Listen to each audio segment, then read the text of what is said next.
Alors aujourd'hui, c'est une journée vraiment spéciale. En fait, c'est un week-end un peu spécial parce que c'est les journées européennes du patrimoine. En gros, c'est un week-end partout en Europe où des lieux qui normalement sont inaccessibles deviennent.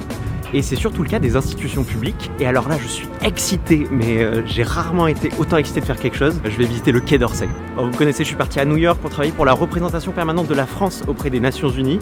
Et du coup, je travaillais en fait pour le ministère de l'Europe et des Affaires étrangères. Je vais enfin voir les lieux que j'ai fantasmés pendant 18 mois. J'ai vraiment hâte de ça. Vraiment, c'était le seul ministère que je voulais vraiment faire. Et je suis tellement excité que je me suis trompé de route.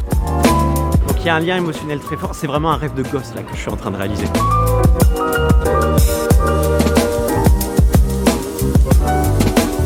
Le MEAE, donc ministère de l'Europe et des Affaires étrangères, on le surnomme aussi le quai, pour en fait le quai d'Orsay, parce qu'il se situe quai d'Orsay, en face de la Seine dans le 7e arrondissement.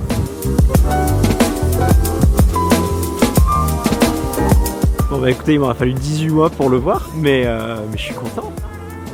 J'ai hâte de voir l'intérieur en fait surtout.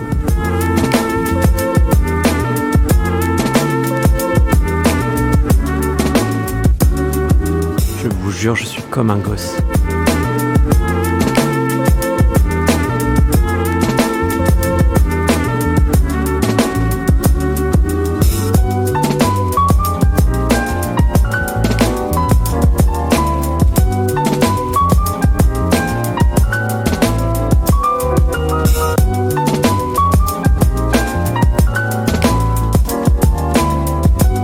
Nomi, c'est le chat, c'est la mascotte du ministère.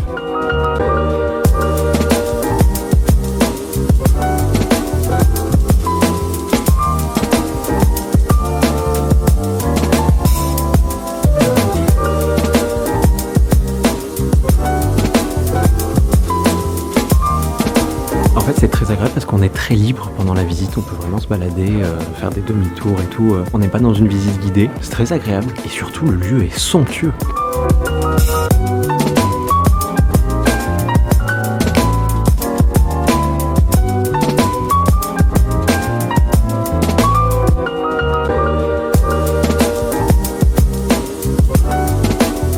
Ce qui est très intéressant, c'est que le ministère des Affaires étrangères, c'est un des plus vieux ministères français. Il a été créé au XVIe siècle, aux environs de 1550, parce qu'on avait besoin de relations diplomatiques avec les autres royaumes. Le Quai d'Orsay, en tout cas l'hôtel du Quai d'Orsay, l'hôtel actuel dans lequel est le ministère de l'Europe et des Affaires étrangères, lui, il a été construit sous Napoléon III dans les années 1850. Tous les ministères ont un rôle de représentation, évidemment, parce qu'on va être amené à recevoir des ministres d'autres pays. Celui des Affaires étrangères, il est quand même particulier, parce que c'est là où on va recevoir des ambassadeurs, mais aussi des chefs d'État et de gouvernement étrangers. C'est pour ça que le lieu est aussi beau et aussi chargé d'histoire, quoi. Incroyable, vraiment je suis fan, je suis comme un enfant.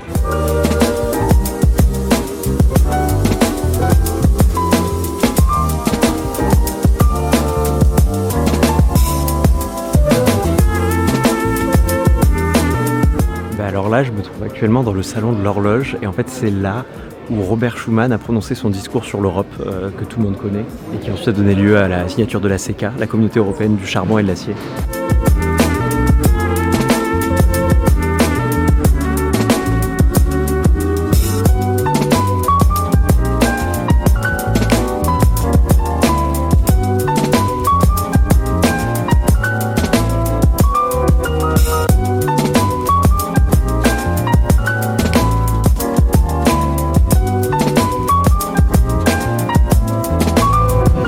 Écoutez, je viens de finir la visite du Quai d'Orsay. Je pense que c'est pas très long en fait, ça prend à peu près 1 heure. Mais je vous conseille vraiment de le faire, que ce soit ce ministère ou d'autres lieux en fait, d'autres institutions publiques françaises. C'est vraiment la chance unique, en tout cas une fois par an, de rentrer dans des lieux chargés d'histoire et chargés de symboles.